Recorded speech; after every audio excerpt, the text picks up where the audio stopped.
faut toujours s'écouter. Et surtout, une personne qui a déjà eu un cancer, qui ressent les mêmes douleurs, les mêmes sensations, il faut l'écouter et il faut s'écouter. Qu'est-ce que tu pourrais nous dire justement par rapport à cette crainte de la récidive ? Eh bien, tu vois, moi, elle est décuplée depuis ma récidive, justement. Comme je te disais avant, j'y pensais quasiment pas. Autant là, allez, entre guillemets, je vais te le dire, ça me pourrit la vie, hein. Alors, je vais te poser une question un peu confrontant, mais est-ce que tu as confiance que ce trauma puisse partir ? Oui. Ça fait un bien fou. C'est juste, au lieu d'appeler ta copine et de lui dire « Tiens, en fait, aujourd'hui, j'ai eu ça, t'écris, tu lances ça. » Et ça fait du bien.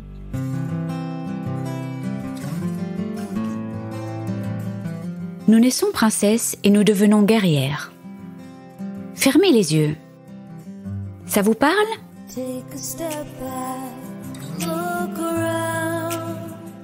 Bonjour, je suis Delphine Rémy et je vous accueille sur le podcast Naître princesse, devenir guerrière. Vous entendrez ici des personnes inspirantes, des médecins, des philosophes qui, j'espère, vous feront du bien. Vous entendrez aussi des femmes, comme vous, comme moi, des super princesses et hyper guerrières. Elles gèrent et elles galèrent. Comme vous, comme moi. Elles s'écroulent parfois et elles se relèvent.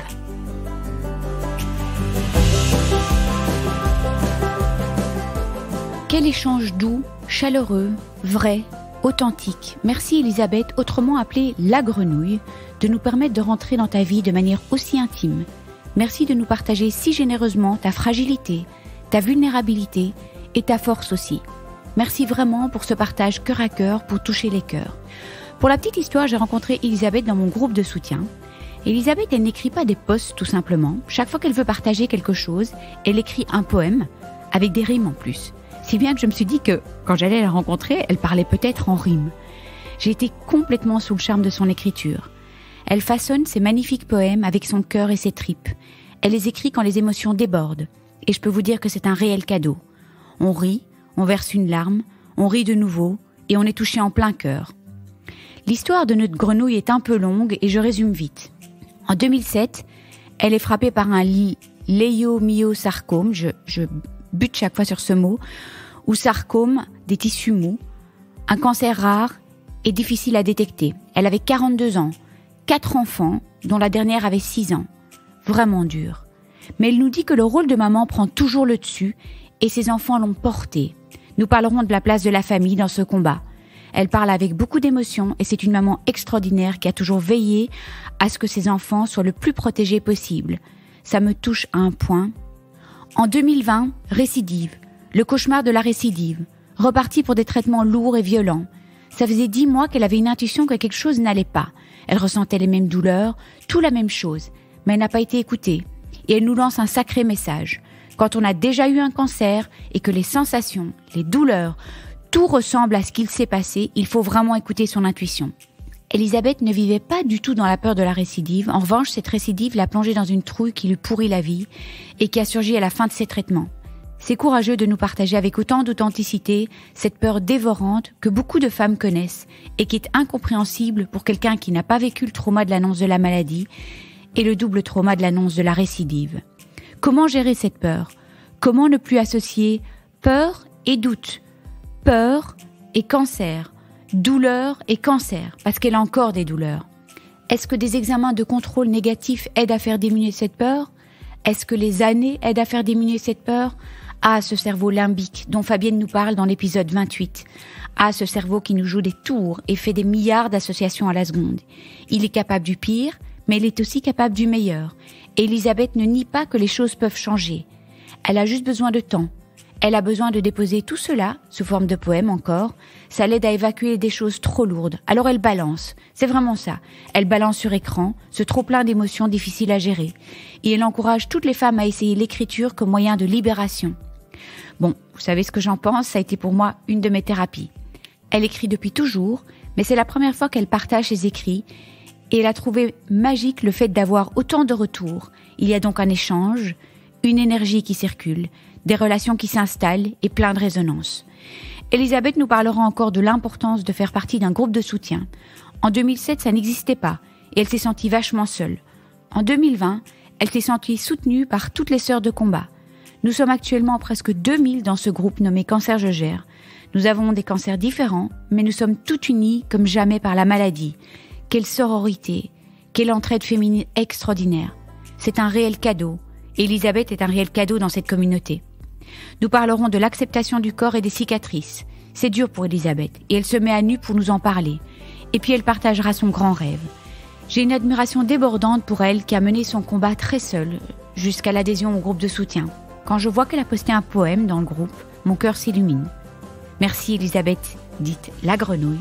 Merci pour tous ces petits sauts de nénuphar en nénuphar, pour cette poésie, ces rires aux éclats, parce que bonjour l'humour et la dérision, et toutes les émotions suscitées par tes partages.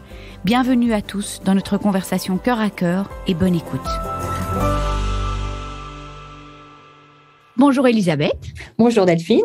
Merci 1000 fois d'avoir accepté mon invitation à venir témoigner sur le podcast N'être princesse, devenir guerrière. C'est un plaisir.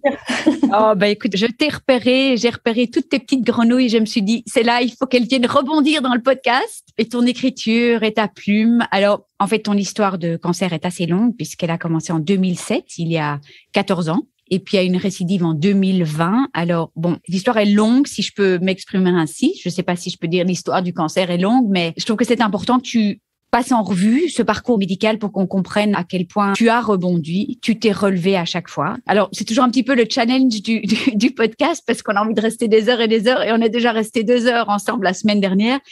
Et il y a des thématiques dont tu aimerais vraiment nous parler. La récidive, puisque tu as connu, et je pense que c'est vraiment un thème hyper important dans la maladie, la peur de la récidive, la place de la famille, l'acceptation du corps et de toutes les cicatrices. Je pense que ça parlera à tout le monde.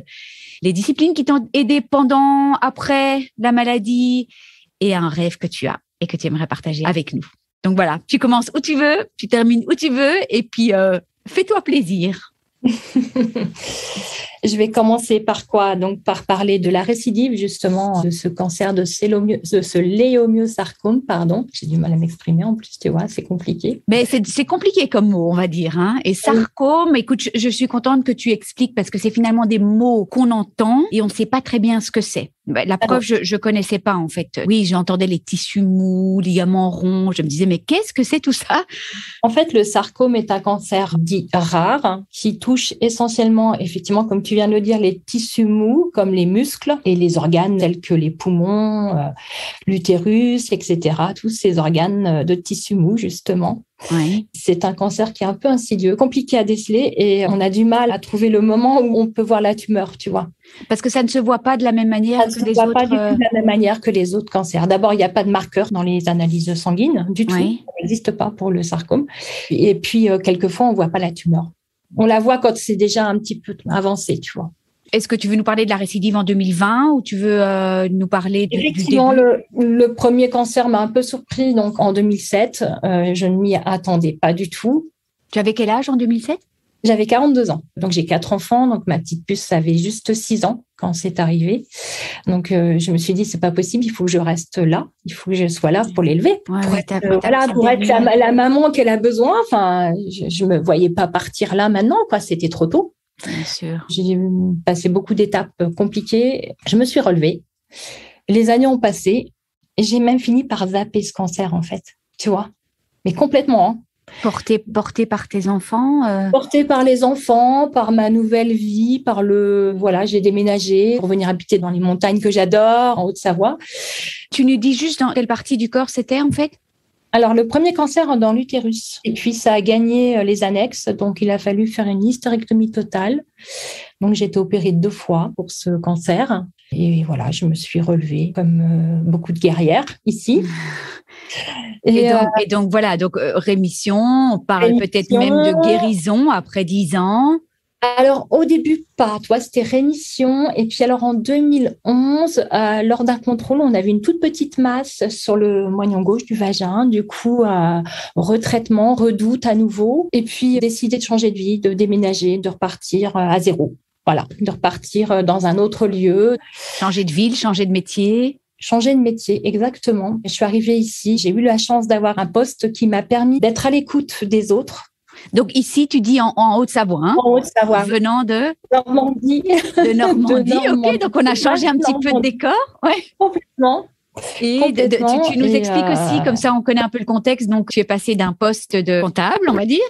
Alors là, c'était bien avant, de secrétaire comptable. C'était juste après le décès de ma belle-maman. Je me suis dit qu'il fallait que je fasse ce métier, que ça me correspondait, que ça m'appelait franchement. J'étais attirée depuis longtemps déjà par le soin, par l'envie de m'occuper des gens, et j'ai passé le concours d'entrée à l'école d'infirmière. Et aide-soignante, alors tu es devenue. Aide-soignante, voilà, parce que c'était en 2005. Et voilà, j'ai décidé de rentrer dans cette école. Je ne sais pas pourquoi, c'était comme ça m'appelait. J'ai fait cette formation qui m'a beaucoup aidée, qui m'a guidée. Tous les stages que j'ai faits, j'ai apprécié chaque stage, chaque rencontre. Ensuite, tout s'est très vite enchaîné. J'ai trouvé très vite un poste et je suis tombée tout de suite malade. Ça t'a aidé, en fait, toute cette formation? Ça t'a aidé à prendre soin de toi? Et ça t'aide surtout à te faire peur. Parce que tu étais dans le monde médical, évidemment. Ouais, c'est ça. C'est pas évident, c'est pas évident. Et donc, j'entends qu'il y a eu une petite crainte en 2011, mais une petite crainte qui s'est avérée OK. Qui s'est avérée, en fait, on n'a pas cherché plus que ça. On a juste refait un petit traitement. Oui. Et c'est le déclic. En 2011, je finissais ma formation d'aide médico-psychologique parce que j'avais repris une formation en 2010 sur 2 ans. Oui. Et cette fois, pour être plus proche psychologigiquement des patients, plus à l'écoute et plus dans le soin, la prise en charge de la douleur. C'est-à-dire, moi, je m'axais plus sur le massage. Donc, via une formation Snow-Zélène. Voilà. Oui, ça, c'est magnifique. Donc, tu touchais, tu massais les mains, les pieds, le corps de ces patients qui avaient donc des soucis psychologiques. Psychiatriques même, oui. Voire psychiatriques, oui. Oui, tout à fait. Et alors, 2020, en fait, je ne m'y attendais pas non plus du tout. D'ailleurs, je n'y pensais plus. Oui. Je ne pensais pas que ça pouvait arriver 14 ans après cette récidive-là. Mais j'avais quand même un doute depuis longtemps, enfin depuis presque 1 an, par des douleurs qui ressemblaient à ce que j'avais déjà vécu. Oui. Lorsque j'en ai parlé pendant les examens, on m'a dit que non, c'était pas possible, que j'avais trop cette idée en tête, que pour eux c'était juste une sigmoïdite toute simple et qu'il fallait que je passe à autre chose, quoi. Et c'est fou, hein. C'est fou de pas être. Oui. Alors, est-ce que c'est parce que c'est la difficulté de ce sarcome, en fait, parce que c'est difficile à voir, ou simplement ils n'ont pas voulu faire plus d'examens? C'est difficile à voir, mais je pense aussi que cette fois-là, en fait, pendant cet examen, je pense que le radiologue n'a pas voulu approfondir les choses. En fait, il n'avait pas entendu ce dont je lui avais parlé. Il n'a pas entendu mes craintes par rapport à cette éventuelle récidive. J'avais beau lui dire que je ressentais les mêmes douleurs qu'en 2007 lorsque j'avais eu un léomyosarcome. C'est limite s'il ne m'a pas rigolé au nez en me disant 14 ans après, non, c'est juste impossible. C'est fou parce que ça ressort quand même souvent sur les podcasts, l'intuition de la patiente. Alors, on n'est pas du tout là pour faire des procès aux médecins, parce que pour la plupart, ça se passe très bien. Non, et je sais bien que c'est pas du tout ton intention, mais ça me frappe quand même que ça ressort quelquefois des patientes qui ont des intuitions, elles ne sont pas entendues. C'est très compliqué, hein. Et qu'est-ce qui s'est passé? Donc, pour finir, il a dû se rendre à l'évidence. Pour finir, en fait, je suis restée avec mes doutes. Je suis restée avec mes doutes et on m'a soignée pour une sigmoïdite. Oui, donc là, on est un petit peu dans une erreur médicale, en fait, presque. Mais... limite. Oui, limite, oui. Et puis les douleurs ont augmenté, les mois ont passé, les douleurs devenaient de plus en plus intenses, jusqu'à ce que au travail, ça devienne compliqué parce que la douleur prenait trop de place dans le bas de mon ventre, dans ma jambe. Fin de journée, je boitais, j'arrivais plus à avancer.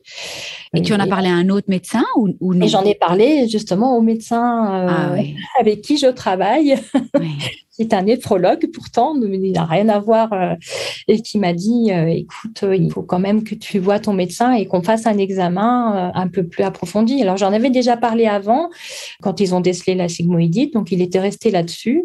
Et j'ai fini par un soir en rentrant du travail me dire non, c'est plus possible. Sous la douche, je sentais la présence d'une petite boule sous ma main, je sentais quelque chose et je me suis dit non, il y a quelque chose, je suis sûre, c'est pas ce qu'il pense. Et donc j'ai revu mon médecin médecin généraliste le lendemain qui m'a prescrit donc cette échographie. Donc, je suis allée à l'écho où j'avais passé les examens juste avant, enfin, les 10 mois avant. Lors de cette écho, cette fois, ils ont vu cette masse. Et du coup, de l'écho, c'est passé au scanner et du scanner, et voilà, l'annonce le 8 décembre, boum. 10 mois. Donc, 10 mois. J'ai vraiment envie d'attirer l'attention là-dessus parce que c'est ça. Oui. Et j'entends aussi certaines personnes qui disent, justement dans le cadre de récidive, en fait, certaines personnes qui disent, bah alors est-ce que c'est nous qui, on est un peu dans la psychose ou pas, comme quoi il faut se fier à son instinct, quoi. Bon, c'est plus facile à dire qu'à faire, mais. Oui. La psychose, moi, personnellement, non, parce que je n'y pensais pas du tout. Ça faisait des années ou les dernières années, franchement, des fois, je faisais même mon IRM de contrôle en retard. Et c'est quelqu'un d'autre qui me rappelait, il me dit alors, t'as fait ton IRM de contrôle? Genre mes enfants. Oui, mais je dirais plus le médecin qui ne t'entend pas, qui pense qu'on est dans une psychose de la récidive ou quoi. Donc, c'était même pas alors du que tout. moi, je n'y étais pas du tout. Du tout. Alors, quand j'ai eu ce ressenti-là, je me suis dit, ah, là, ça m'a interpellée parce que vraiment, ces douleurs, je les reconnaissais, tu vois. C'est ça qui est tout. Et je le disais à mon entourage, je disais, j'ai quand même l'impression que ça fait comme quand j'ai eu mon cancer, ça se trouve, c'est encore une saloperie qui est là, tu vois. Oh là là qui s'est réinstallée. Alors, je lui ai rien demandé, hein, mais... Du coup, c'était ça l'idée et j'ai eu raison. Tu as revu ce médecin ou pas? Le radiologue et le médecin... De 10 mois auparavant, tu ne l'as pas revu, non? Je ne l'ai pas revu. Je ne souhaite pas le rencontrer pour le moment parce que je pense que j'ai un petit peu de rancœur quand même. Mais par contre, grâce au médecin avec qui je travaille, j'ai rencontré le chirurgien qui m'a opérée et qui, lui, m'a dit textuellement, il faut toujours s'écouter. Surtout une personne qui a déjà eu un cancer, qui ressent les mêmes douleurs, les mêmes sensations. Il faut l'écouter et il faut s'écouter. Ça, c'est quand même un message très important pour ce podcast parce que, mais même, je trouve qu'on part du principe aussi que quand il y a quelque chose d'anormal qui est persistant, bah, il faut pas hésiter. Il faut consulter. Il faut pas hésiter, non. Dans ce cadre-là, voilà. Alors, donc, en 2020, tu as eu des traitements lourds. Ah oui, plus lourd qu'en 2007. En 2007, j'avais eu un traitement médicamenteux. Donc, Péros, qui était beaucoup plus facile, en tout cas physiquement, à gérer et à supporter aussi. Moins d'effets secondaires que la chimio intraveineuse qu'on subit et qui est parfois assez virulente sur le corps et sur le moral aussi.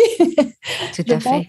Ouais, et là, tu es encore en traitement, là, ou pas? Moi, j'ai terminé début juin, la dernière chimio, et je suis en pause, on va dire, jusqu'au prochain examen qui sera le 14 septembre prochain. Voilà. Oui, on les aime pas tellement, ces examens, mais tes petits cheveux repoussent. Alors, les auditeurs ne voient pas. Elle est belle comme un cœur, avec tes petits cheveux qui repoussent. Oui, enfin, ça repousse. Tu as vu, Delphine, hein? Oui, ça repousse, c'est tout doux. Petit duvet. Voilà, ça repousse bizarrement avec des couleurs un peu improbables, un petit peu du noir. Ça, c'est la blanche. J'ai l'impression d'être une petite vache Holstein, tu sais, avec les taches blanches et noires. Mais bon.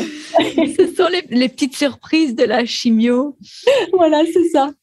Elisabeth, puisque tu voulais voilà, on est dans le thème de la récidive. Oui. Qu'est-ce que tu aimerais nous dire à ce sujet-là? Parce que je pense que c'est une réalité quand même. Alors, certaines personnes vivent plus avec cette sensation d'épée de Damoclès. Est-ce que ça correspond à des blessures d'enfance ou j'en sais rien? Certaines personnes y pensent moins. Est-ce qu'elles sont plus dans le déni?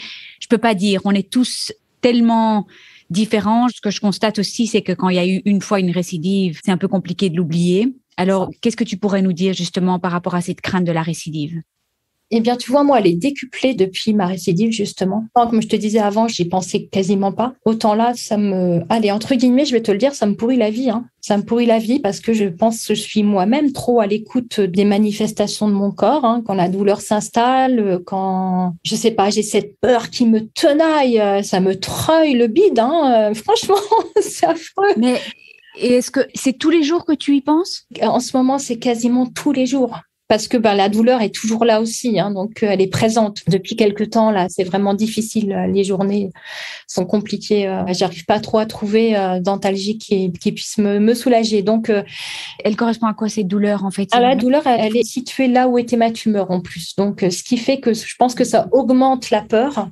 Oui. Mais j'avoue que quand même, cette fois, j'ai vraiment la trouille que je n'avais pas avant. Mais ce qu'il y a, c'est qu'il y a une telle association, puisque tu as eu les mêmes douleurs, tu n'as pas été entendue.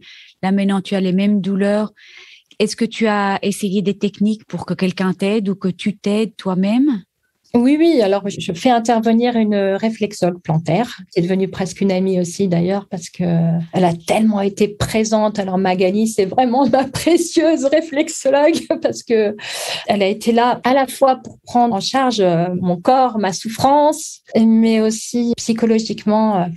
Elle est juste super, quoi. Elle m'a remonté le moral. Elle était vraiment présente, quoi. Oui, donc il y a eu un travail sur le corps et puis il y a eu un temps de parole. Il y a eu un temps de parole et puis il y a eu quelque chose qui est passé et voilà, j'ai eu vraiment confiance en elle déjà depuis la première séance. Voilà, je me suis, moi je pourrais dire, lâchée. Et ça te permet tu la vois encore régulièrement?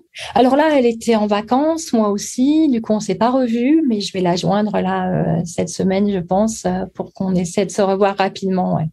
Pour que ça ouvre un peu le champ des possibles aussi pour les auditeurs. Qu'est-ce qui t'aide en fait dans ce... Alors la réflexologie plantaire, ça touche quand même beaucoup de parties du corps. Hein. Tu arrives à gérer à la fois le stress, mais aussi les parties du corps qui sont en souffrance. Bien sûr, oui. Par le biais de la réflexologie.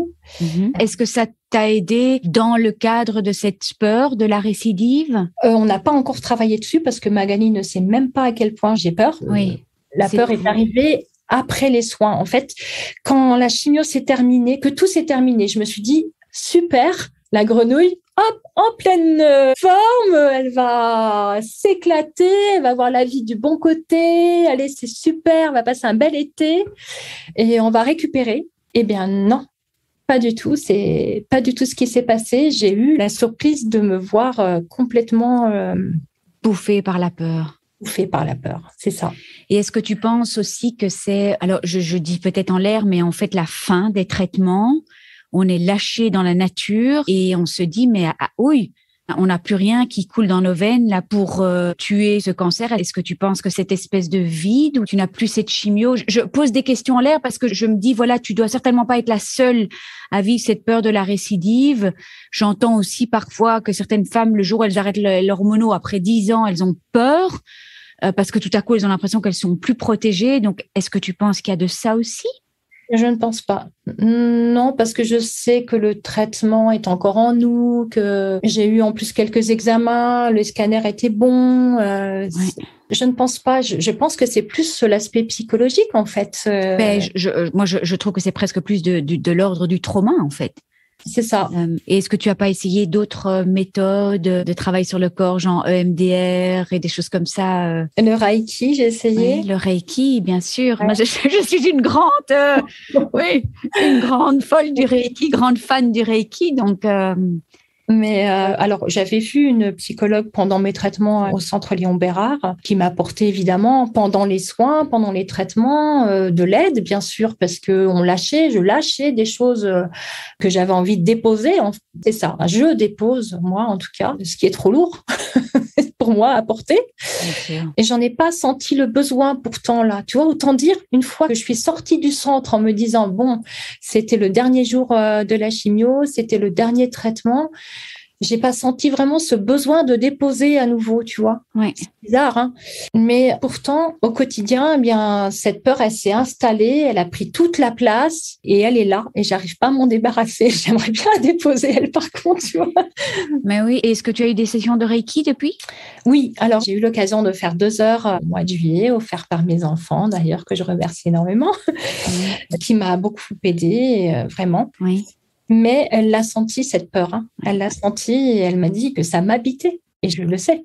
Et qu'est-ce que tu penses qui va t'aider maintenant? C'est d'en parler? C'est d'encore un travail sur le corps? Je pense que ça va passer, qu'il va falloir que je fasse un travail dessus, Déjà ton examen de septembre. Que j'attends l'examen de septembre. J'en ai eu cette semaine aussi. Oui. Parce que c'était compliqué pour moi. La douleur, elle était plus gérable. Je sais que c'est quand même, il faut du temps parce que lors de l'intervention chirurgicale, le muscle psoas a été abîmé. Le péritoine aussi, c'est compliqué. Ça peut provoquer encore des douleurs. Visiblement, il y a des adhérences sur le psoas. Sauf que moi, d'apprendre ça aurait pu me soulager, ça aurait dû me soulager. Oui. Je me suis dit, ah bah c'est bien, oui, des adhérences, parfait, pourquoi pas, ça explique les douleurs, bien sûr. Oui. Et tout de suite, dans ma tête, ça a fait tilt. Je me suis dit, psoas égale muscle, muscle égale sarcome. Oui, mais donc il y a une réelle association entre douleur et cancer, en fait. Oui, Que ça. tu n'arrives pas à... Et je pense que c'est parce que j'ai pas été entendue en fin 2019, début 2020. Je n'ai pas été entendue sur ça et que, eh bien, c'est resté, je pense, dans un petit coin de ma tête et que j'analyse à chaque fois chaque douleur et je me dis et si sarcome mettait à nouveau son grain de sel dans mon corps, et si sarcome faisait un petit peu encore un nouveau l'idiot, et si Crabus revenait faire son petit tour et s'installe tranquillement dans un petit coin et qui me joue un vilain tour, quoi. Voilà. Alors, je vais te poser une question, c'est un peu confrontant, mais est-ce que tu as confiance que ce trauma puisse partir? Oui.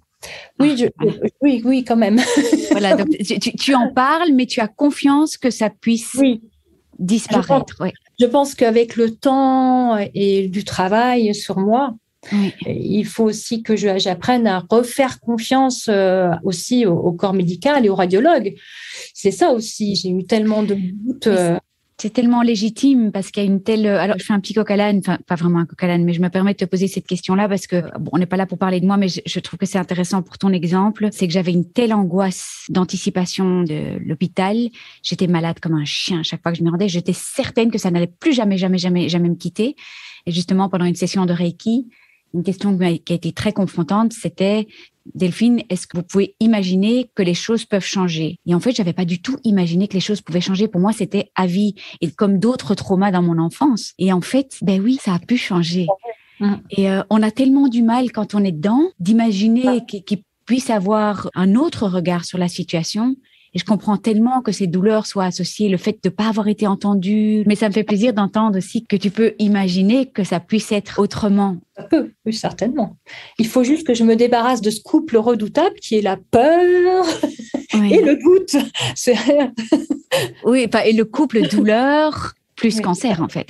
Donc, ce sont deux couples redoutables. Oui, c'est bien que tu témoignes parce que je sais qu'il y a énormément de femmes qui vivent avec cette peur de la récidive. Alors, peut-être parce qu'elles n'ont pas été entendues, peut-être parce que le cancer a déjà frappé une deuxième fois, peut-être parce qu'elles ont perdu un proche. Et donc, c'est vraiment une réalité.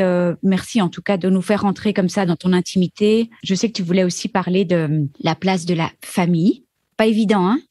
Surtout avec 4 enfants, tu peux nous donner les prénoms de tes enfants parce que ça, je trouve c'est sympa. Et l'âge de tes enfants, alors en 2007-2020, on fera le calcul, mais... Alors en 2020, oui, Xavier a 33 ans, c'est mon fils aîné, bientôt marié à Anaïs, ils doivent se marier le 11 septembre prochain et ils ont un petit bonhomme qui s'appelle Noah, qui va avoir 3 ans mardi, le 10 août. Simon, qui a eu 30 ans cette année, qui s'est marié pendant ma chimio. J'ai pu être présente et ça a été le plus beau des cadeaux. Voilà, qui a un petit garçon, Hayden, et Vincent, qui a 27 ans, et Chloé, qui va avoir 20 ans à la fin de l'année. Mais donc, si je fais moins 14, ils étaient quand même très, très jeunes pendant ton premier cancer. Quoi. Donc, pas facile avec 4 enfants. Pas facile avec 4 enfants, pas facile, mais à la fois assez boostant, tu vois. Le fait d'avoir les 4 enfants encore jeunes, tu te bats parce que tu te dis que tu dois pas les laisser. Tu as vraiment ce fil conducteur. Je pense que le rôle de maman passe avant la maladie, finalement. Oui, donc tu dirais que c'est vraiment eux qui t'ont porté. C'est eux qui m'ont porté, ça c'est certain. Je sais que tu voulais parler de la place de la famille. Alors, est-ce que c'est plus dans le sens... La place de la est-ce qu'on les protège? C'est toujours difficile. Ça a été compliqué pour moi. D'ailleurs, cette récidive a été compliquée. D'abord parce que quand je l'ai reçue en pleine figure, je me suis dit, ça, c'est mon combat personnel. Mais vraiment. Moi, je me suis mise dans ma bulle. J'ai un peu écarté des gens aussi, même des amis, des proches, parce que comment t'expliquer ça? Ce combat, c'était le mien. Je voulais pas le partager de trop, en fait. Je voulais être fière de moi-même, fière d'avoir surmonté ça presque seule, tu vois. C'était, alors c'est pas égoïste de tout, hein. C'est pas dans ce sens-là. Je veux pas qu'on pense que ça soit égoïste de ma part. Tu n'as pas un once d'égoïsme qui coule dans ton sang, donc il y a vraiment pas. On sait bien que c'est pas ça. C'est juste que je sentais le besoin, l'envie aussi de combattre ça moi-même. Toi-même. Pas toute seule, mais comment te dire Est-ce que tu penses que tu voulais protéger ta famille aussi? Je voulais protéger ma famille. J'avais pas envie de leur faire revivre ça une seconde fois. Déjà, pour moi, c'était hyper compliqué de leur annoncer que, à nouveau, ça allait être la galère. Les enfants, ils sont en train de construire leur vie. Ils ont eux-mêmes des enfants. J'avais pas envie de les plomber avec ça, quoi. Est-ce que tu penses que il y avait un mix de tout? C'était plus par souci de protéger? Est-ce que c'est le fait de voir que eux avaient des enfants aussi? C'est ça. Oui. Eux s'engager dans une vie avec des enfants tout petits. Et je trouvais que c'était pas le moment. Oui. C'est jamais le moment. C'est jamais le moment, oui. C'est jamais le moment. Mais là, ça ne l'était vraiment pas. Simon, mon deuxième, venait de m'annoncer qu'il allait se marier au mois de mars. C'était pas prévu. On l'a su, début janvier. C'était un mariage rapide. Je venais d'être opérée. C'était compliqué. Malgré tout, je suis rentrée dedans, dans sa joie, dans son envie, dans ses projets. Mais c'est vrai que c'était complètement décalé. Oui, donc tellement décalé. Ouais. Et aussi, je pense que j'ai voulu les protéger. Et j'avais déjà pas moi-même envie de le revivre. Alors, leur faire revivre à eux, c'était quand même très compliqué. Oui. Et est-ce que tu t'es sentie seule alors dans ce combat ou pas vraiment? Alors, c'est curieux, parce que ce que tu poses comme question, à la fois, je me suis sentie parfois seule, mais à la fois heureuse de combattre seule. Ah oui, donc c'est plein de choses qui se mêlent en fait. C'était très ambigu. Et probablement heureuse aussi de les protéger, heureuse de... C'est super intéressant ce que tu dis. Et fière? Alors, j'étais fière finalement. Alors déjà, cette année, avec le Covid, comme tu le sais, ça a été compliqué pour être accompagnée, etc. Déjà, tu te retrouves quand même un peu plus seule que certainement il y a quelques années où tu pouvais être accompagnée d'une copine, d'un parent, tout à fait. De ta famille, en tout cas de tes proches peut-être. Je pense que peut-être pour certaines, c'est certainement plus facile à vivre. Les chimios, les annonces, les visites avec l'onco, quand tu es deux, je pense que c'est quand même... Ça, moi déjà, au premier cancer, je ne l'avais pas vécu. Je me suis battue toute seule. Ça m'avait beaucoup manqué de ne pas être accompagnée. Oui. Et là, par contre, ça ne m'a pas plus manqué que ça. C'était comme si c'était parce que c'était ton choix? Ça ne l'était pas vraiment, mais finalement, j'ai trouvé mon compte, en fait. Je me suis sentie une vraie guerrière, quoi.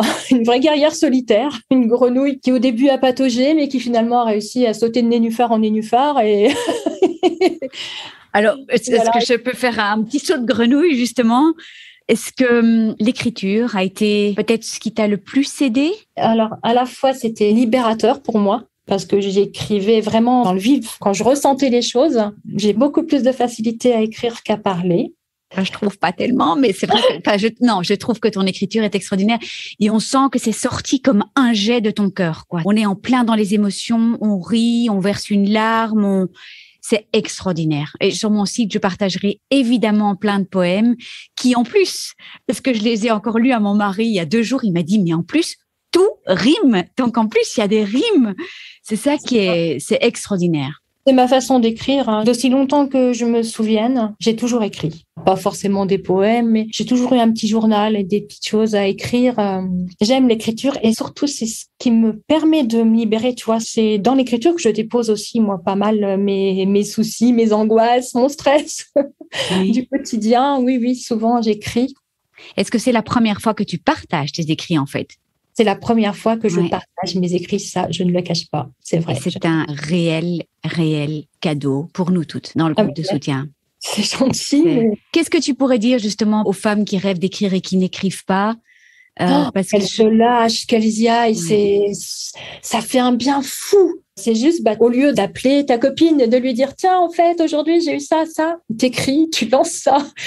Et ça fait du bien. Et en plus, tu as tous ces petits messages derrière qui font du bien, qui te remontent le moral, qui t'accompagnent, qui te disent « mais t'es pas seule, moi aussi je l'ai vécu ça ». C'est grâce au partage justement des écrits. Et en fait, tu vois, le fait de partager ces écrits-là, je pense que grâce à toi d'ailleurs, grâce à ce groupe, sinon jamais j'aurais eu l'idée, je pense, de me mettre sur Facebook d'ailleurs. Je regardais ça dans mon journal. Le groupe m'a permis de passer ces messages, de passer ces poèmes et de dire mes ressentis comme ça, quoi. Alors, certains écrivent aujourd'hui, je suis pas bien. Voilà. Moi, c'est plus par les petits poèmes que je lâche mes petits soucis. Et c'est bien. Ça fait du bien. Ça fait beaucoup, beaucoup, beaucoup de bien. Est-ce que tu penses que ça va t'aider aussi pour cette angoisse de récidive, et peut-être écrire des poèmes là-dessus qui Je permettent pense de que te je vais libérer? travailler là-dessus. Oui, je sens que oui. Je pense que. Alors, qu'est-ce que tu peux dire justement par rapport à ton expérience d'un groupe de soutien? Alors, c'est pas pour parler de mon groupe de soutien, mais peut-être pour parler des femmes qui se sentent peut-être seules, qui n'ont pas de groupe de soutien et qui sont peut-être pas accompagnées par d'autres sœurs de combat. Je pense que c'est intéressant d'entrer dans un groupe de soutien. Faites-le. Franchement, ça aide énormément. Moi, en 2007, ça n'existait pas. Je n'avais pas d'autre manière que mon petit journal intime et mes proches pour lâcher. Mais c'est très difficile de lâcher avec les proches. Parce que moi, en tout cas, pour ma part, j'ai peur de les blesser. J'ai peur de les faire souffrir, de partager tellement trop de douleurs que eux soient imbibés, tu vois. Ouais. J'avais pas envie qu'ils servent d'éponge à ça. Et du coup, tu n'as plus que ton petit journal pour pouvoir partager ça. Et de déposer dans un journal, c'est pas la même. Hein. Non. Parce que tu n'as pas de réponse. Non, et je trouve finalement qu'il n'y a personne mieux qu'une sœur de combat pour aider une autre sœur de combat. Exactement. Et c'est vrai qu'on en discutait souvent. On s'auto-censure vite quand on est avec des personnes qui n'ont pas connu la maladie parce qu'on n'a pas envie de les accabler. Et donc, on passe à un autre sujet. Tandis qu'en fait, on est ravis d'en parler des heures et des heures avec celles qui ont vécu la même expérience. Donc, la même expérience, les mêmes choses, les mêmes douleurs. On se retrouve dans les effets secondaires, on se retrouve dans tout ce qu'est la maladie, hein, tout ce qu'elle représente. On se retrouve dans l'aspect physique, dès que les cheveux repoussent. Regarde, moi, c'est comme ça. Bah oui, et toi, c'est pareil. Enfin, tu vois. Alors que ces choses-là, si tu fais pas partie du groupe, tu les vis toute seule et parfois. Je pense même en grande difficulté. Oui. Parce que tu te demandes si c'est normal de vivre telle ou telle chose, si c'est normal de ressentir telle ou telle chose. Et avec le groupe, ça te permet de te dire je suis comme tout le monde, j'ai eu cet effet secondaire, tous ces effets secondaires, mais tout le monde les a eu aussi et c'est normal. Du coup, et tout le tsunami d'émotions aussi, parce exactement. que Exactement. Ouais. Mais et là, tout le monde traverse ça, donc moi aussi, je peux le traverser. Voilà. Oui, c'est le fait de se sentir vraiment comprise, entendue. Accompagnée, si tu veux, ça fait comme une famille, hein. Oui, mais c'est une famille cellulaire. Oui. On a la même racine, c'est-à-dire la maladie. On part de cette racine-là, toutes, avec des petites différences parce que forcément, on n'a pas toutes le même cancer, Dieu merci, mais la racine est la même. Tout à fait. On part avec le même handicap et qu'on doit traverser d'ailleurs. Donc oui, c'est... Oui, avec beaucoup de bienveillance et de cette belle sororité. Quand même, moi, ça m'a... Franchement, c'est ce qui m'a porté. Franchement, vraiment. Et il est toujours là, hein. Il est toujours là, il faut pas partir. Hein. On attend tes poèmes. J'attends toujours, j'espère voir les petits poèmes de la grenouille. Alors, c'est vrai qu'on passe un peu d'un sujet à un autre, mais tu veux aborder tellement de thématiques intéressantes. L'acceptation du corps, justement, et de toutes les cicatrices. Alors, tu nous mentionnes où elles sont, tes cicatrices, parce qu'évidemment, c'est pas la même chose qu'un cancer du sein. Malgré que, toutes ces mutilations, moi j'ai personnellement au sein, j'ai à la jambe, on a toutes des cicatrices différentes, c'est des symboliques différentes. C'est vrai. Alors c'est difficile. Moi, pour le moment, l'aspect physique, j'ai un petit peu de mal par rapport à ça. C'est pour ça que je voulais aborder le sujet. C'est vrai que j'imagine que certaines se disent « Ah, les cicatrices nous rappellent qu'on est toujours là, qu'on a combattu et qu'on est bien vivante et qu'on a gagné. Oui. » Moi, pour le moment, j'en suis pas là, du tout. J'en suis même très loin. J'ai du mal à me voir dans le miroir. J'ai du mal lorsque je vais prendre ma douche. C'est encore compliqué pour moi de voir mon corps mutilé. J'ai été opérée donc là en 2020 de la tumeur par laparotomie. Donc j'ai une cicatrice qui fait toute la longueur de mon ventre à la verticale. Et en 2007, c'était dans l'autre sens, à l'horizontale. Donc, ça te fait une belle grande croix. Une belle grande croix. Alors, pas du tout. Hein. S'il te plaît, Delphine, ça fait une encre marine. Donc, tu vois, c'est pas... Je lui ai dit d'ailleurs au chirurgien, quand il est venu me voir, il venait me voir tous les jours, mais 3 jours après, on a un petit peu souri tous les deux et il me dit, alors, comment ça va? Je fais, écoutez, vous m'avez fait une belle encre marine. On va essayer de vivre avec. Alors, est-ce un signe? Je ne sais pas, l'encre marine, allez, pourquoi pas, on va lever l'encre et aller voguer au gré du vent. Moi, d'autant que l'encre marine, elle cohabite un peu avec les crabes dans la mer. Donc, bon, allez. Oh, voilà. Ça, je sens qu'il y a un poème qui va sortir avec ça. Oh là là, Elisabeth. Pour le moment, c'est quand même hyper compliqué de me voir. Voilà, tu vois, je suis allée chez mes enfants cet été, un tout petit peu en Vendée. Il n'a pas fait beau, Dieu merci pour moi, entre guillemets. Oui. Je n'ai pas dû devoir trop me mettre en maillot de bain, mais je n'y arrive pas. Oui. Je n'arrive pas à m'accepter, donc du coup, j'ai du mal avec le regard des autres pour le moment. Mais ça va venir, je vais faire un travail sur moi, je pense, encore, et peut-être avec des petits poèmes. Je pense qu'il y en a déjà un qui commence à me trotter dans la tête depuis ce matin, justement, sur les cicatrices. Est-ce que je trouve que c'est souvent après les opérations que les femmes disent, ben voilà, c'est le symbole du combat, mais plus tard, ça prend un peu une autre tournure, donc oui. Tu es probablement dans cette période-là. Est-ce que c'est synonyme encore de maladie pour toi, très fort, ou de crainte, de récidive, ou il y a tout qui remonte? Non, je pense que j'ai bien séparé les choses. La crainte et l'aspect physique sont pour moi bien rangés dans des petites cases. Oui. Mais vraiment, cet aspect physique, pour l'instant, me gêne énormément, effectivement. Mais ça, je pense qu'il faut travailler dessus. Est-ce que tu envisages peut-être que quelqu'un puisse masser ces cicatrices et que ça puisse éventuellement passer par le toucher? Alors, ça pourrait, mais figure-toi que pour le moment, même ça, je ne l'ai pas accepté. Je comprends, parce que moi, je n'ai pas accepté pendant très longtemps. Je comprends. D'où la réflexologie plantaire, parce qu'au moins, voilà. Ça, c'est les pieds. Voilà. Mais pour le moment, alors c'est vrai que mon médecin m'avait proposé de faire 3 semaines de rééducation pour la cicatrice, pour mon dos, puisque j'ai une arthrodèse et qu'avec l'opération, le cancer, la chimio, ça n'a pas aidé et que j'ai des grosses douleurs dorsales et que le psoas rejoint le dos. Bon, bah, tu vois, c'est un peu compliqué. Oui. Et j'ai refusé. Tu n'as pas envie pour le moment? Non, je ne veux pas qu'on me touche encore. Et je ne veux pas qu'on voit cette cicatrice et je ne veux pas qu'on la touche. C'est compliqué encore. Tu as dit, oui, mais tu as dit, je ne veux pas qu'on la touche encore. Hein. Donc, je sais, je vais. Voilà, ça, il faut que ça fasse son chemin. Il faut que ça fasse son chemin. Il faut que je me projette. Toi, moi, il me faut du temps. Eh bien, et la maladie ne nous en laisse pas parfois. Mais malheureusement, moi, dans toutes mes décisions, j'ai besoin de temps. Mais au moins, ce que j'entends, c'est que tu sais ce qui te convient et que maintenant, tu n'es pas prête à ça. Non, je ne suis pas prête à ça. Je ne suis pas encore prête à m'accepter moi-même. Une fois que j'aurai intégré l'image de mon corps et me dire que finalement, ça me correspond, que ça me va, que c'est le mien. Peut-être que tu te laisseras masser. J'aurai déjà franchi cette étape et là, je pense que ça sera plus facile pour moi. Oui, ou peut-être que tu vas faire un petit bout de chemin et que les massages et le toucher vont t'aider à faire de plus grands pas. Oui, certainement. Je t'avoue que moi, ça résonne très, très fort parce qu'il n'a pas fallu, même si j'étais fière de mon torse de guerrière et d'Amazone, il fallait surtout pas qu'on me touche. J'ai mis 1 an et demi à recevoir mon premier massage et te dire que c'est pas facile au début, mais c'est vraiment un beau message là que tu partages, de nouveau très, très intime. Oui, l'image du corps n'est jamais simple après. Alors pour certaines, certainement, peut-être c'est plus facile. Pour d'autres, c'est plus difficile, mais je pense qu'il faut passer cette étape et avancer. Mais ça prend du temps, tu vois. Toi, tu viens de dire que ça a pris 1 an et demi. Moi, ça fait, que quelques mois. Je pense qu'il faut se laisser le temps.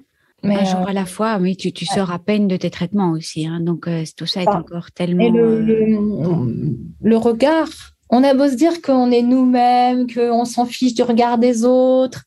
C'est compliqué parce qu'on le voit, le regard. Tu vois, rien que l'aspect physique, quand tu n'as plus tes cheveux, quand tu n'as plus tes sourcils, quand tu n'as plus tes cils, que tu as cet air un peu malade, que tu as les yeux creusés. Tu vois bien un peu l'aspect physique qu'on a lorsque l'on est sous chimio.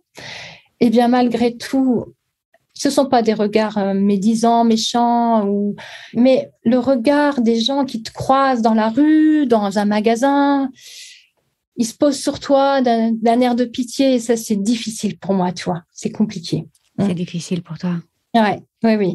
Le regard des autres, des gens que tu ne connais pas, que tu croises, mais qui t'as un turban, ils te regardent. Enfin, oui. Ça te renvoyait peut-être un peu trop l'image de la maladie. Peut-être aussi, c'est peut-être ça, mais tu vois, ce regard, c'est difficile. Et j'ai eu du mal aussi avec mes enfants. Le regard de mes enfants, je me suis dit, ah là là, Comment est-ce qu'ils vont appréhender ça? Comment est-ce qu'ils vont supporter de voir leur maman changer physiquement?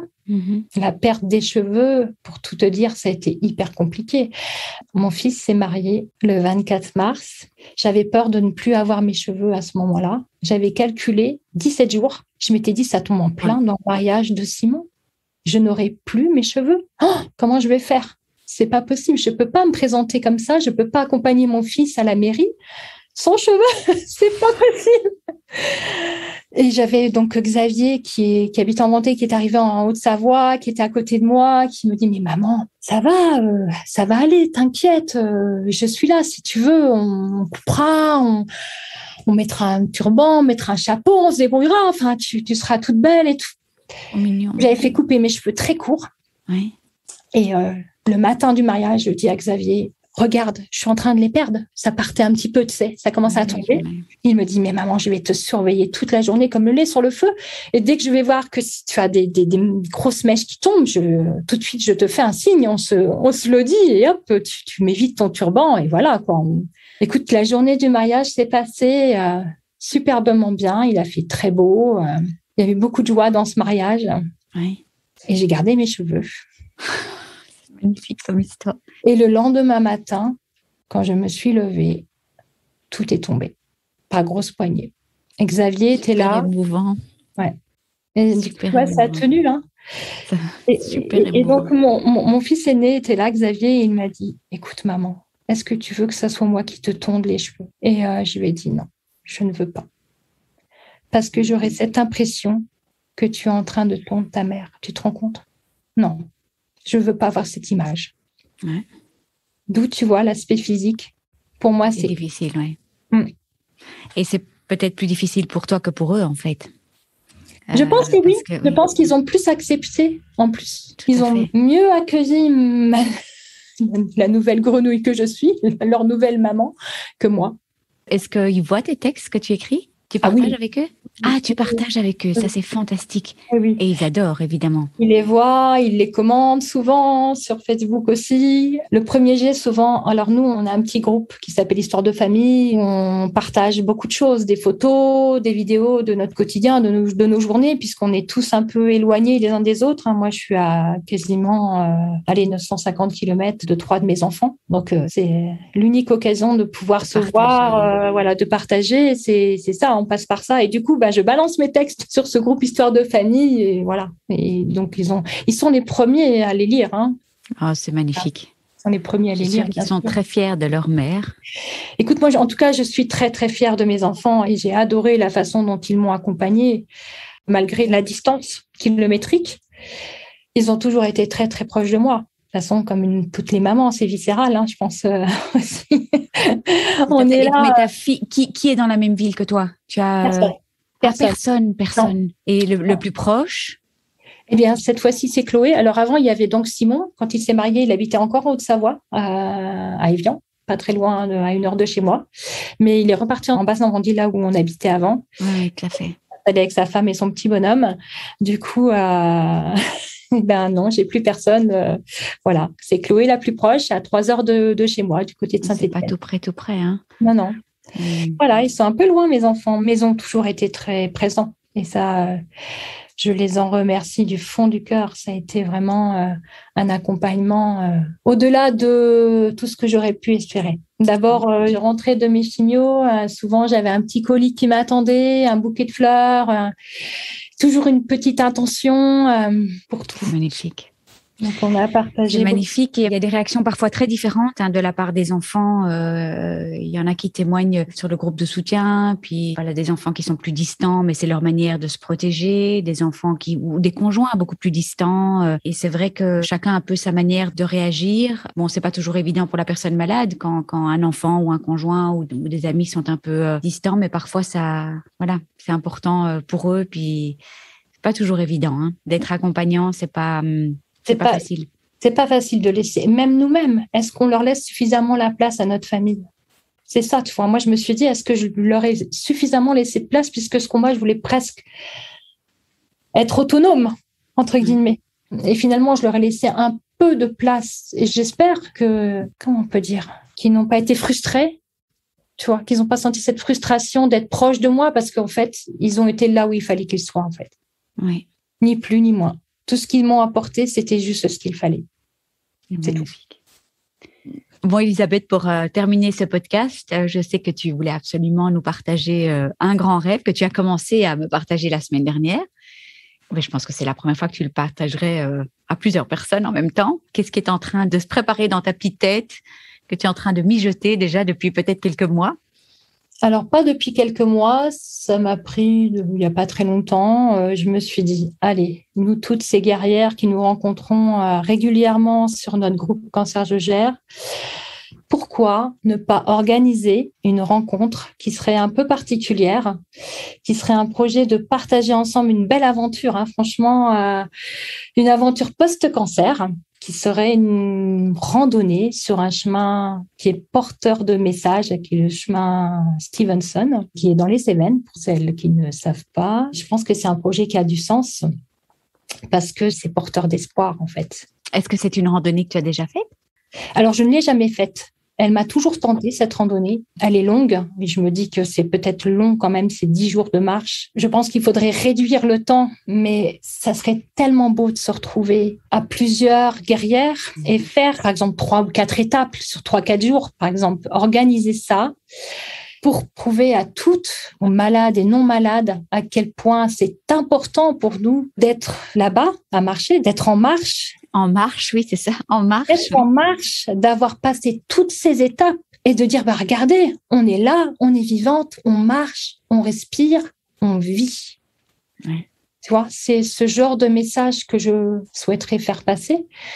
Donc, je souhaiterais qu'on puisse organiser cette randonnée pour l'année prochaine, certainement au printemps prochain, si cela est possible. J'en ai déjà parlé avec une autre guerrière du groupe, oui.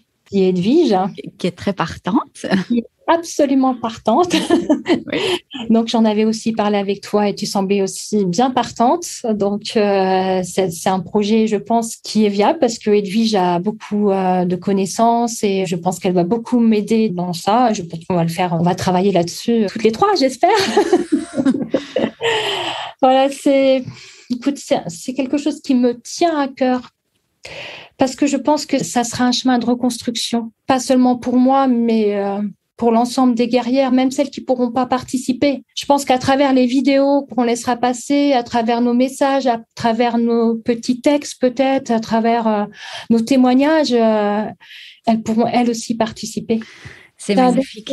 C'est un défi c'est aussi pour se convaincre des bienfaits de l'activité physique. Les médecins nous le disent. Il faut continuer à avoir une activité physique, à bouger, à vivre finalement. Mais oui, c'est ça. Est-ce que tu parlais pas la semaine dernière peut-être des étapes aussi dans un cheminement? Donc voilà, c'est l'activité physique et puis un cheminement psychologique aussi. Psychologique, personnel. C'est pour ça que je me suis un peu portée sur le chemin Stevenson, puisque c'est un chemin quand même qui est reconnu pour ça. On va cheminer. Tu peux nous expliquer.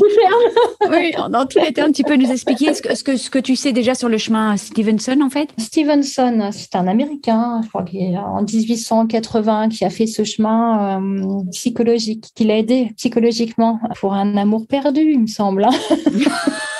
Pour de la alors, ce sera peut-être pas la même symbolique, mais non, c'est pas du tout la même symbolique, mais c'est un chemin qu'il a fait pour se retrouver lui. Et je pense que nous, on a besoin de se retrouver aussi, nous toutes, parce que on a beau dire, on n'est plus du tout la même après un cancer, plus du tout. Je défie une femme de me dire qu'elle est exactement pareille qu'avant. C'est impossible. Autant physiquement que psychologiquement. Pour avoir vécu le deuxième, déjà au premier, je m'étais dit, allez, on n'est plus la même personne. On voit plus les choses de la même manière non plus, tu vois. On n'avance pas de la même manière. On relativise beaucoup de choses aussi après un cancer, je pense. Enfin, je sais pas pour toi, mais...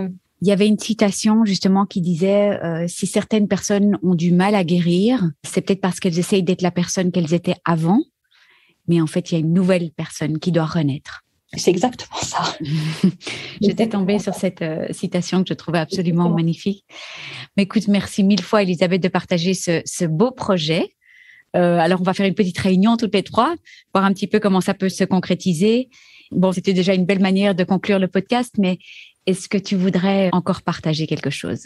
Que pourrais-je partager ? Eh bien, écoute, si ce n'est encore plein de petits textes, certainement, dans ce beau groupe Cancer je gère. Mais tu les partages sur Facebook aussi, non ? On peut te retrouver sur Facebook. Il ne faut pas spécialement faire partie du groupe.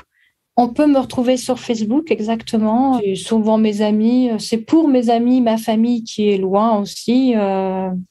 Mais si des gens vont sur ton profil, tu as un profil privé où ils pourront voir tes écrits ? C'est privé. Oh, mince. Alors, il faut aller sur la page du site internet et je me permettrai de mettre pas mal de petits textes parce qu'en plus, c'est joliment présenté. C'est vraiment sous forme de poème avec plein de petites grenouilles. Et donc, je me permettrai, voilà, s'ils peuvent pas en trouver sur ton profil, ils en trouveront sur le site Cancer je gère. Ça sera plus difficile sur le profil, mais j'ai le projet encore. Voilà une manière de terminer le podcast. De publier tous ces petits textes, tous ces petits poèmes. Voilà, j'ai déjà un lien avec un illustrateur qui va permettre aussi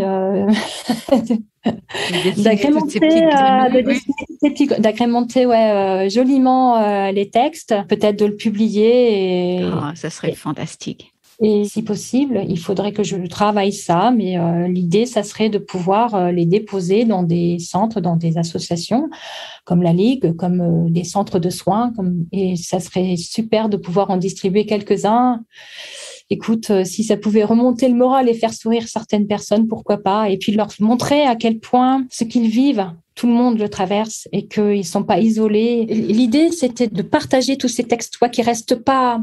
qui circulent en fait, que tous ces textes circulent. Et l'idée, c'était de pouvoir aider toutes ces valeureuses guerrières. Parce que réellement, c'est un vrai cadeau, ces textes.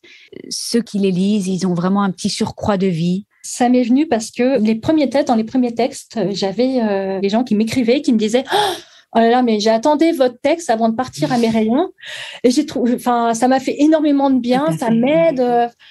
Je me suis dit, bon, ça aide à ce point-là. Bon, bien sûr. Tant mieux, chouette, super, je suis super contente. Moi, ça me fait du bien de les écrire, mais si ça peut faire du bien aux autres de les lire, écoute, voilà, c'est génial, quoi. Et fantastique. J'ai eu plein de petits messages. Ouais, c'est vraiment, ça nous fait sourire. Autant en vous lisant, je me reconnais dans l'histoire, je me reconnais dans ce que j'ai vécu, je me reconnais dans ce que vous ressentez. Et autant dit avec cet humour, ça me fait trop rire. Mais et moi aussi, ça me faisait rire d'ailleurs.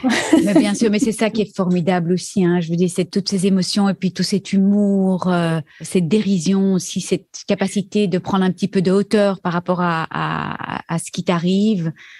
C'est ce qui m'a aidée tout du long. Je me suis dit, dès le départ, je me suis dit, allez, c'est le cancer en dérision, là, cette fois. Et d'ailleurs, c'était vraiment ça. # le cancer en dérision. Mais oui. Et je me suis dit, non, mais je lâche pas l'affaire, là. C'est trop. Il faut que je prenne ça avec le sourire. Sinon, la récidive, ça va être trop compliqué. Mais, et du coup, un texte, puis 2, puis 3. Et puis, en fait, ça devient une drogue, quoi. Dès que tu as un ressenti, que tu as envie de lâcher quelque chose, ça sort tout seul. Je l'écris et voilà, je le balance, on va dire, je le jette dans le groupe. Je le jette dans le groupe. Tu le déposes dans le groupe. Voilà. Et puis, en fait, écoute, j'adore ce qu'il en ressort à chaque fois et ça m'aide énormément, franchement. En tout cas, tu peux en déposer tant que tu veux. On en redemande encore. Mais écoute, Elisabeth, en tout cas, je te remercie de tout cœur pour ton témoignage. On a vraiment abordé des thématiques vraiment importantes. C'est bien, on est parti un petit peu dans tous les sens, c'est super. On a parlé de plein de choses. En tout cas, merci tout cœur. Merci à toi. Franchement, c'est grâce à toi aussi, Delphine. D'ailleurs, je voulais te remercier au nom de toutes, je pense. Grâce à toi, on a pu, comme tu dis, déposer des choses sur ce groupe. On a pu constituer cette belle famille qui, pour moi, je pense, ne sortira jamais de mon cœur. Ça a été vraiment... Je suis émue, pardon. Mais moi aussi, je suis très émue. Mais tu sais, j'aimerais te dire quelque chose. C'est grâce à vous toutes que ce groupe est si extraordinaire. Il y a tellement de bienveillance, tellement d'amour. D'ailleurs, il s'appelle Cancer je gère sur Facebook. Et voilà, si vous voulez partager avec bienveillance, amour, soutien, vous pouvez nous rejoindre. Et voilà, en tout cas, merci Elisabeth. Je t'envoie de gros bisous. Plein de gros bisous à toi aussi. Je vous remercie de tout cœur de nous avoir écoutés. N'oubliez pas de vous abonner si vous souhaitez recevoir les notifications des prochains épisodes. Et puis si vous avez apprécié cet épisode, ça me ferait vraiment très plaisir que vous me laissiez une bonne note, comme à l'école, 5 étoiles, et peut-être même un commentaire ou un partage sur les réseaux sociaux. Parce que c'est grâce à vos étoiles, vos commentaires, vos partages que le podcast pourra aider plus de femmes encore, et c'est tout ce que je souhaite. Donner ou redonner espoir, se serrer les coudes toutes ensemble, partager nos joies, nos peines et célébrer toutes les princesses et guerrières de ce monde. Si vous désirez vous aussi partager votre histoire, n'hésitez pas à me contacter via le blog Cancer je gère, cancer-je-gère.blog. Il y a des instructions pour le partage de témoignages. Et puis je vous embrasse tous et toutes très très fort. Prenez soin de vous et on se retrouve la semaine prochaine. Gros bisous.